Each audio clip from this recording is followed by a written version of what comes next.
மக்கள் ஏன் தோப்புக்கரணம் போடுகிறார்கள் தெரியுமா? ஒரு நாள் கணேசர், அம்மா நான் மாமா வீட்டுக்கு செல்ல வேண்டும் என்று பார்வதி தேவியிடம் அடம் பிடித்தார். அம்மாவும் சிரித்துக்கொண்டு, சரி பிள்ளையா, சென்று வா என்று அனுமதி அளித்தார்.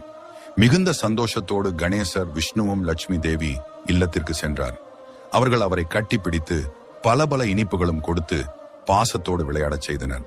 சிறிது நேரம் கழித்து விஷ்ணு தன் சுதர்சன சக்கரத்தை அருகில் வைத்து தூங்கினார்.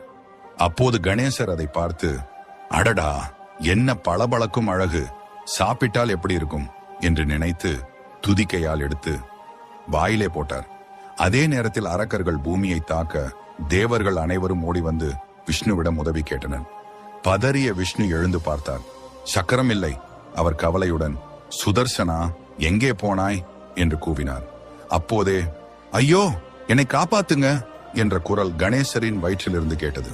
விஷ்ணு எவ்வளவோ கேட்டார், கணேசா சக்கரம் வெளியே விடு என்று. ஆனால் கணேசர் எந்த பதிலும் அளிக்கவில்லை. அப்போது சிவபெருமான் சிரித்துக்கொண்டு, இப்போ உனக்கு சக்கரம் வேண்டும், அதுவும் கணேசனிடம்தான் இருக்கு, அவனை மகிழ்வி என்று விஷ்ணுவிடம் கூறினார். அதை கேட்ட விஷ்ணு கணேசர் சிரிக்க தோப்பு கரணம் போடத் தொடங்கினார். அதை பார்த்த கணேசர், மாமா ஏன் இப்படி பண்றாரு என்று வாய்விட்டு பெருசா சிரித்தார். அவ்வளவு சிரித்ததால் இருமல் வந்து சக்கரம் வாயிலிருந்து வெளியே விழுந்தது. விஷ்ணு நிம்மதியுடன் அதை எடுத்து, உனக்கு ஒரு கும்பிடு சாமி, இனிமேல் யாரும் உன்னை மகிழ்விக்க வேண்டியிருந்தால் இப்படித்தான் தோப்பு கரணம் போடுவாங்க என்று கூறினார். அதிலிருந்து விநாயகரின் அருளை பெற பக்தர்கள் தோப்பு கரணம் போடத் தொடங்கினர்.